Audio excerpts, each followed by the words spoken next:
Hello and welcome to After Scientology, Straight Up and Vertical, the weekly show where Tony Ortega and I get together. And guess what, folks?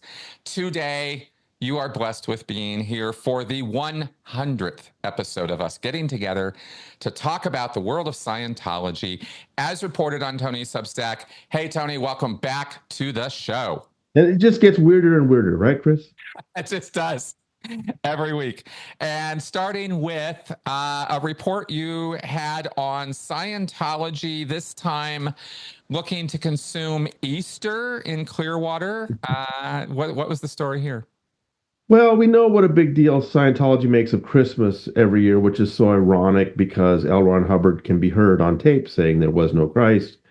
But Scientology sees it as a recruitment opportunity to set up a little winter village and invite kids down.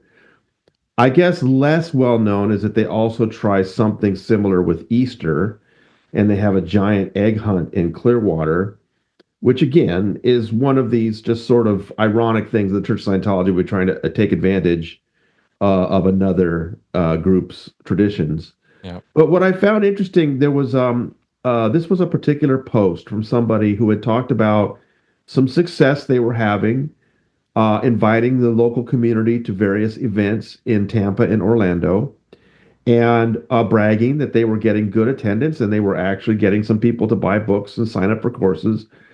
And they were talking about, okay, now we're going to hit Easter. We're going to make a big deal out of Easter. We're going to show people the different ways Easter is celebrated around the world, and not just for the Russian kids.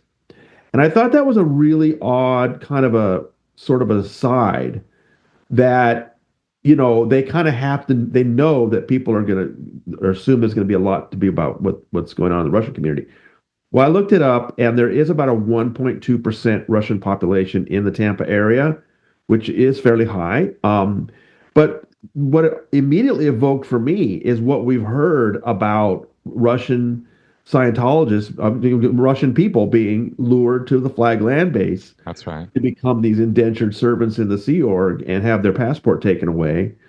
And that, there's to a large extent, the Flag Land Base is only operates because of these foreigners, particularly Russia, but also Eastern European countries that probably have no idea when they fly across the country that their religious work on their R1 religious visa is going to be cleaning hotel rooms, and setting up courses and stuff. So that immediately evoked that for me, and I've checked with some other people, and they said yes, it's still very heavily Russian. And so it's interesting that they kind of have to admit that when they're creating an event like this, there's going to be stuff for English speaking kids too. Because it's not just Sea Org. Obviously, they're going after public families with their kids and trying to, because look, Scientology, the word is out in the U.S. It's really hard to recruit new people in the U.S. or to bring people down to a Church of Scientology event. They have to focus on, recent immigrants from other countries that maybe just don't know as well, but haven't read all the coverage on the internet about Scientology scandals and controversies and abuses. So I just thought that was an interesting little tell in that posting about that. Absolutely. And I'll pitch in on that because in Los Angeles, you have a number of small cultural communities. It just so happens that the PAC base, the big blue buildings, are right in the middle of Little Armenia. Right. And then you have right down the road, you have Chinatown, and you have Little Korea, and you have a bunch of other little places, little communities. And one of the things that I would see from time to time over the years were attempts to reach out to those communities using the ethnic minorities we had within the church who would have a vested interest in this or have a PR way of reaching out, right? Same, all that kind of thing.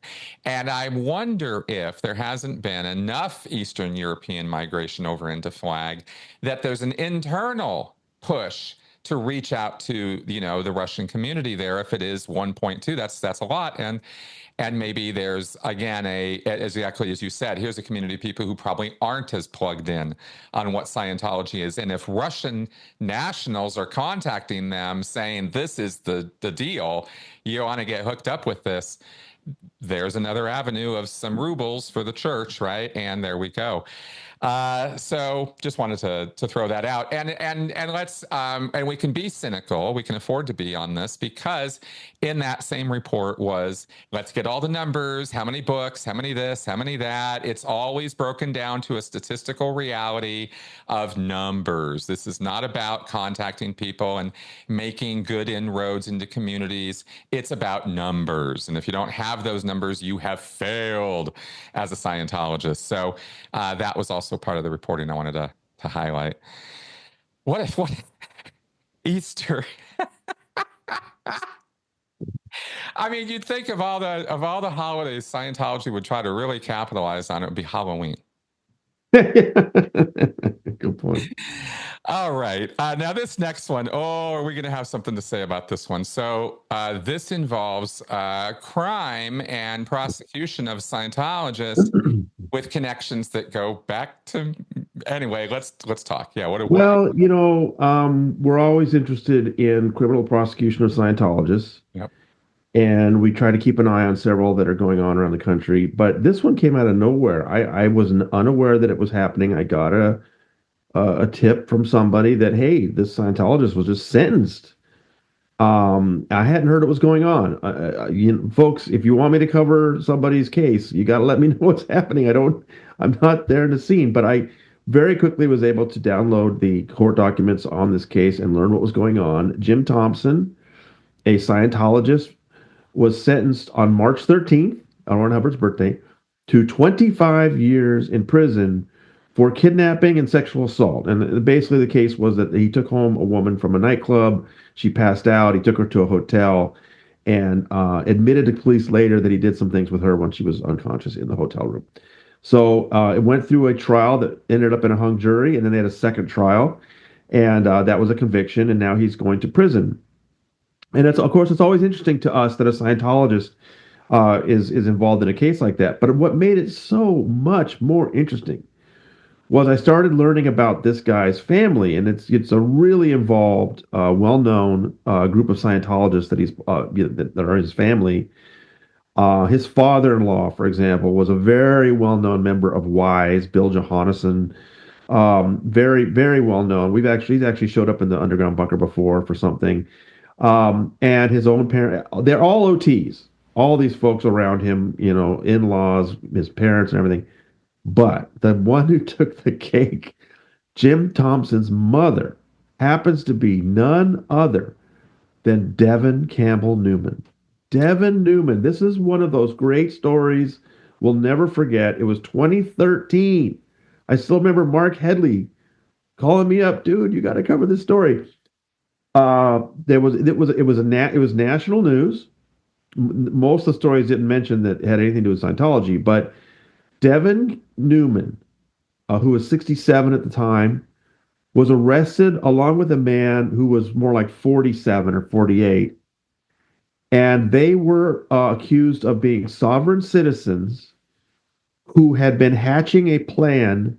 And of course, sovereign citizens are these folks that get into these conspiracies that claim that the U.S. laws don't apply to them, and they create their own driver's licenses and their own license plates, and they clog up courts with all kinds of nonsense about the commercial code and all this. And it's all bogus. They just end up getting themselves in all kinds of trouble because they've just decided that they're a law unto themselves. Well, these folks had really gotten into it deep, and in order to prove that they were no longer subject to American laws, they were plotting to kidnap, try, and then execute a local police officer on the internet. And they had built this whole thing where they were going to build like a holding cell for this cop while they were having a trial for him and everything. And they had these informants that were, the FBI watches sort of sovereign citizens pretty closely. And there were these informants that were just writing down everything these folks were saying. And so they were arrested. And, national news, sovereign citizens were going to execute a cop on the internet. But what made it so much even crazier was that she also happened to be the PR person at the Scientology Las Vegas Ideal Org at the time. That's right. That's right. So it was such a crazy story at the time. Scientology's Ideal Org PR person arrested for plotting to kill a cop. And it's one of those things that we always remember. It's so crazy. It's just so Scientology, right? But then, we've all kind of forgotten about her, right? It's been like 12 years, whatever happened to her. She just happens to be the mother of this guy, Jim Thompson, who just got 25 years in prison for this sexual assault. So just crazy tracking all that down. Of course, then my question was, well, where's she been? What has she been doing all this time? And I managed to find her LinkedIn account and her Facebook account. And between the two of those, it pretty much spelled out what she's been doing since her big arrest. Because she and that guy had not actually kidnapped a cop and killed them, they were just being arrested for what they had said they were going to do. They really faced very little legal consequences. She only got like a year probation. Hmm. Never went to prison or anything like that. So what's she been doing since then? Well, one thing she did was she went what Scientologists do a lot of the time when they're in some trouble, they go work for other Scientologists, right? And so she went for this. She went to work for this notorious Clearwater chiropractor, David Singer. Kind of got back on her feet that way. And then she did a few other things, and ultimately she was working for her son. And after his arrest, Jim Thompson and his wife moved to Knoxville, Tennessee, and then about a year later, Devin moved there as well. So as far as I know, she's still in Knoxville, Tennessee, and her son is in prison. But how crazy to hear that name again after all these years, right? Devin Newman. I almost fell out of my chair. This was one of those like, are you kidding me right now? Because here's the big reveal, guys, and this is ancient history for I don't expect anybody to remember this, but all the way back in 2013 is the year that I got out of Scientology. That was the best and worst year of my life. No regrets. Everything had to happen the way it happened, but man, was that a tumultuous year. Well, it just so happens that I was in the Sea Org in Los Angeles years before, early 2000s, with Devin Newman, who was a Sea Org member in PAC Base, and she was my direct junior at AOLA. We delivered the stuff that got people onto the OT levels. That was the section I worked in, and she was my direct junior for a matter of months. So I had one-on-one with her daily, all day, every day, because we're in the same office, delivering to the public. And she was somebody who operated an e-meter. She did interviews. She scheduled people. That was her function.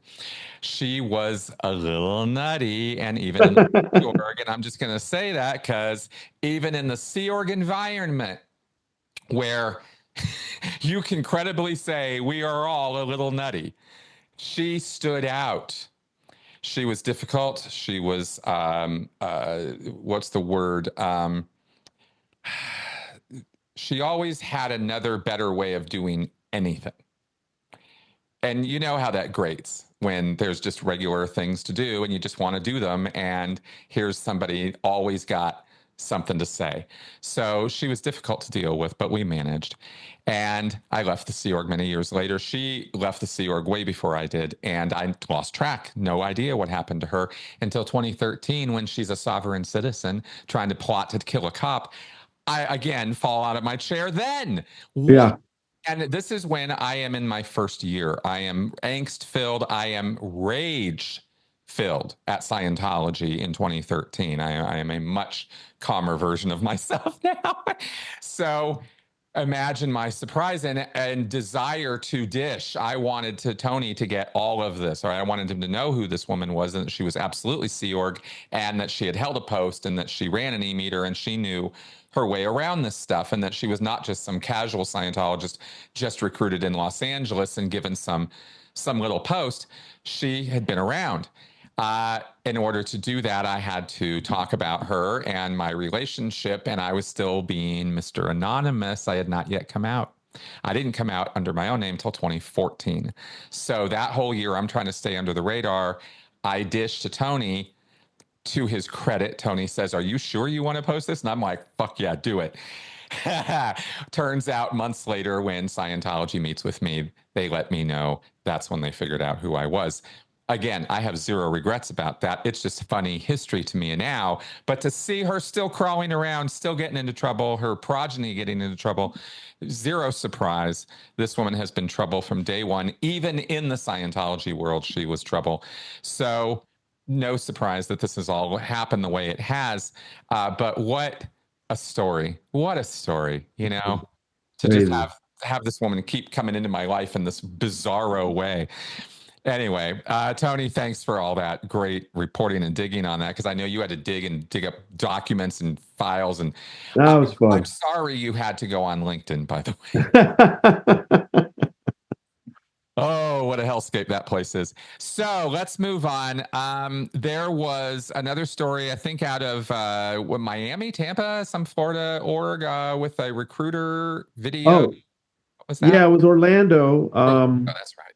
Um, and the last previous time we were talking about the professional slam dunker who has joined the Orlando org, and now he was sharing this video of a young woman talking about, "Hey, come join the staff at Orlando." But I thought what a couple things made it really interesting, and I was interested to see the response from people. One was, a young woman just sort of casually talking to the camera. We're so used to Scientology trying all this slick garbage with, extreme sports and crazy stuff. But this woman, you could, when you watched her and listened to her, you're like, yeah, I believe it. This woman's on staff. I believe it. And then the other thing was the sad thing was she said that she had been an elementary school teacher and had given it up. Now I understand why, there's a lot of pressure on teachers these days, and maybe it's not everybody's cup of tea. But she said the reason she left that job was she wanted to do something with more impact on the world. So now she's on staff at Orlando. Oh my God, what a decision! So anyway, I just thought it was really an interesting new recruitment video. I don't know if it's going to have any effect. You had some thoughts on that as well, too, I right? did. I did. Just like you said, I thought it was sincere. And that's not a word I ever associate with Scientology promotional materials. It's always veneer and slick and this and that and the music, and it's so highly produced, which is all Miscavige. It's his style and it's what he wants it to look like. So you never see something like this. This was more of an almost TikTok-y sort of thing. It was just talking to the camera. Just here it is from the heart. Here are my thoughts. There was no script. There was no lighting. There was no nothing. Um, so kudos. I could connect with her on a human level, and that's pretty rare in Scientology promotion. So it was noteworthy. Um, I feel for her. I've been there, done that. I know exactly where her head is at, and I hope that she comes out of it a lot sooner than I did. Well, and when you mention that, I'm starting to think, like I said, I didn't mention it in the story, but it was Connor Barth that was sharing this. I wonder if Connor Barth had something to do with how it was made too, because, Hmm. you know, here's a guy that is an NBA slam dunker. He's got a certain notoriety on TikTok and YouTube, and now he's decided to join staff at Orlando. And remember, he printed that long manifesto that we posted. Um, this might be the fact that he's saying, "Hey, I've got some ideas. I've got this background in TikTok and YouTube." It very much may be a result of him trying to change their approach. But you know how it is. You know how long that'll last, right? I mean, we saw it in London and some other things when some young people come in with some good ideas. It doesn't last very long in the David Miscavige regime. No, it doesn't. If there is one word you cannot apply to cults, and especially Scientology, it is progressive. That right? They don't change, and Yeah, that's by design. And so so Miscavige is always on the lookout for threats. He's always on the lookout for things that he can't control or isn't in control of. And social media is an immediate plug into a lot of uncontrollable things. So something goes viral. It could be good, could be bad, could be good at right. first, and then it becomes bad. I mean, I think Scientology would prefer to just stay away from all of that. But the eager beaver kids aren't going to, and so we're going to see stuff like this. And I think that's a great observation. I hadn't even thought about that angle, but very well could be. If we see more of this, see what happens. Right. It was surprising to me, and so we have to allow for this, that London did all of the things that they did all on their own bat, no asking, no moving, no authorization. So, we do know initiative is possible at the lower levels, but like Tony says, it very rarely lasts. Now, here's something that is going to last: is we had a memorial rather to Mike Rinder. And this was very sweet. What was the story? Yeah, Leah Remini shared this at Facebook that she and Christy Colbrand and Claire Headley got together looking for a way to memorialize Mike, and they have gotten one of those benches. You know, you've seen them when you in Central Park here in New York, for example, you see a little plaque on a bench, and it's a memorial to somebody. And they've done that with a bench in Clearwater. Really nice location. I think it's by Coachman Park, and it's overlooking the Intracoastal. Beautiful view. And they've got a little plaque there to Mike. Some of my readers pointed out that the machine screws they used were too simple. They need something that's more high security. Definitely, I think this is something we need to check on every once in a while to make sure that has not been defaced or removed the way the Lisa McPherson brick was always being defaced in Clearwater. But wonderful tribute to Mike, and my favorite reaction to it, I noticed also on Facebook, Brendan Ty talked about how much it meant to him because that was the location, that was the spot where he had really first decided I'm leaving Scientology. So what a wonderful association that was the spot where that Brendan Ty came to that realization. And today it's going to be the spot that where somebody can sit down, think about Mike, have a nice view of the sea and the sky. So those folks who are there, go on by, sit down, take a picture of yourself, send it to us. Absolutely. If I ever get back out there, and I plan on at some point, I'm definitely going to check that out. Um, Nothing else I can say about Mike right now. Just that's beautiful. And yeah. Now we have a future Miscavige sighting scheduled. What is this about? Yeah, so I've been wondering about the next set of ideal orgs because we had four new ideal orgs last year in Austin, Mexico City, Chicago, and Paris. And those had all been ones that had been delayed for a long time. So that's why they all kind of happened at almost at the same time. After that, it wasn't really clear to me which would be next. San Juan, Puerto Rico has been making a lot of noise that they think they were going to be next. But the one in Port Elizabeth, South Africa, has actually been ready for quite a while as well. And I managed to find a picture of it from last summer where it was clearly totally done. The signs are there and everything. So, and Rod Keller had predicted to me, he said that's going to be the next one, and he's right. So the folks in South Africa refer to that town as PE, but it has actually changed its official name to Cabura. I think it's something like that. Oh, okay. Which is a local language for a river there. But I think people all still refer to it as PE. David Miscavige is avoiding all that by calling it the Church of Scientology Eastern Cape. That will be the name of the new ideal org. And yes, the flyers have been put out. They're going to open on Sunday, April 6th. Okay. Um, This next week. Now, okay, so will David Miscavige be there? Well, I did a story about South Africa years ago with the help of Shelley Ashurst, who's a former Scientologist down there. I asked her, what's the state of Scientology down there today? And she reminded me that it's a very dangerous place. And she's right. I looked it up.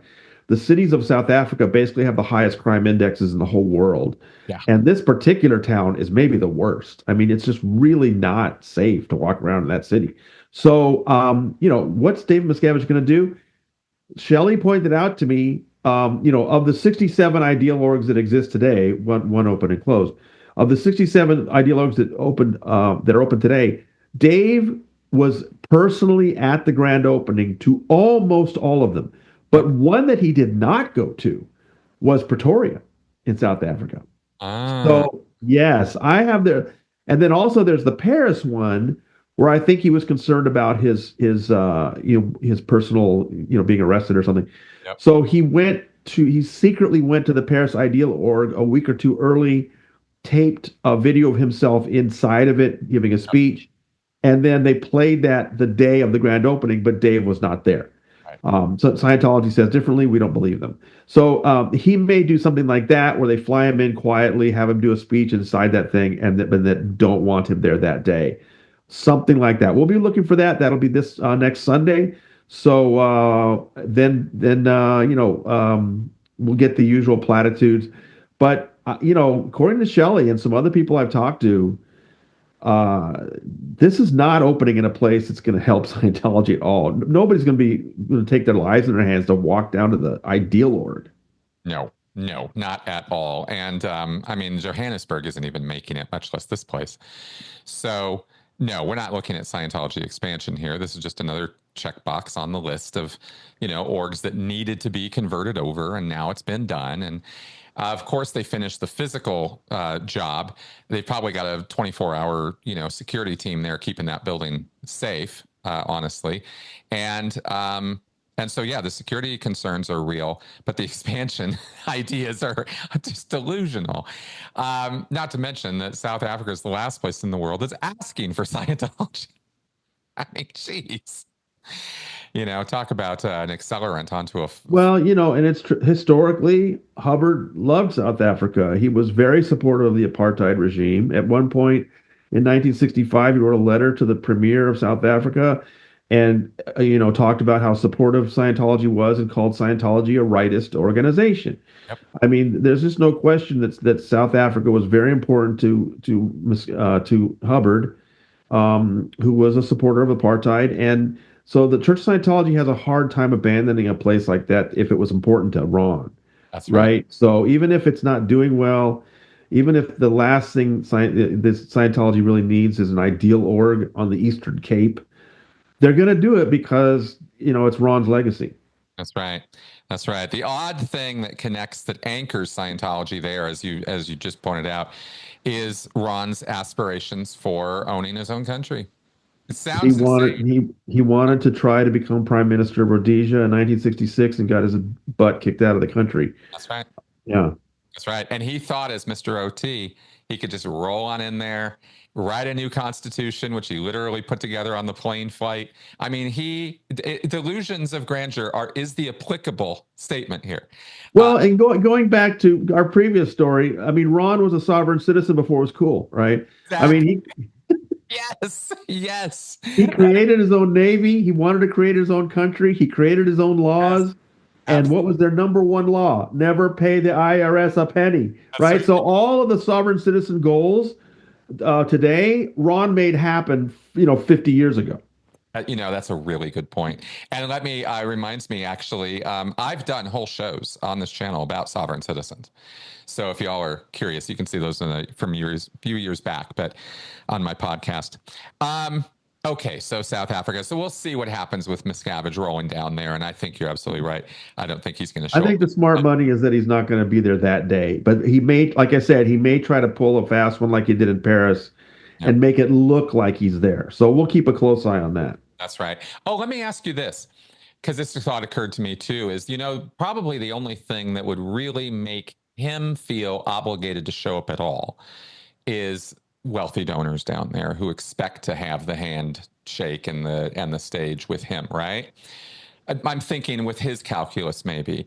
What do you think about that? And do you remember from from the Impact magazine reports and stuff? Are there wealthy South Africans still bankrolling this thing? I don't, when I think of the top 15, 20 people on the list, I don't think there's any South Africans there. And I remember reading in the past that the biggest single donor in South Africa is Trish Duggan. So I think the money is coming from outside of South Africa. I'm sure there are some wealthy South African whales who donate money, but I don't think they're up at the top of the list. So I don't know that he would feel obliged. Right, Um, right. yeah, I think Dave is much more concerned with Dave, and so he's gonna do what he can. Like I think Paris was a real good model for him. He's probably gonna go down there, tape something, and then be nowhere near when there's an actual event. Yeah, exactly. Well, let's see what happens. It's a good prediction. And finally, we have a little bit of a look at some Scientology documentation, you could say. What was this, a staff contract, or what was this report Well, on? this was a confidentiality agreement. It's basically, and this is a group of folks that have been going through some old documents for me and picking out ones we haven't seen before. This is a really fascinating one. When you join the Sea Org, you sign a billion-year contract. Well, this is separate to that. It's just a confidentiality agreement that while you're in the Sea Org, you will not say anything publicly about what you are seeing. And I just think the depth of it, the sort of how the detail it goes into about all the things you can't do and all the rights you're giving up. seemed kind of interesting to me. But when I posted it, wow, it got a huge reaction. In particular, Tom DeVot reacted to it and sent me a very funny reaction to it that I published the next day. And, I think people are just reacting to, wow, how could anybody sign something like that? But I mean, you must have signed something like that, right, Chris? Many times. And let me tell you exactly how you sign it is you don't even read it. I Yeah. mean, I don't mean to be brush off or silly about it, but it's true. You're in a place where it didn't even occur to me to be critical or think skeptically about the things that were being put in front of me.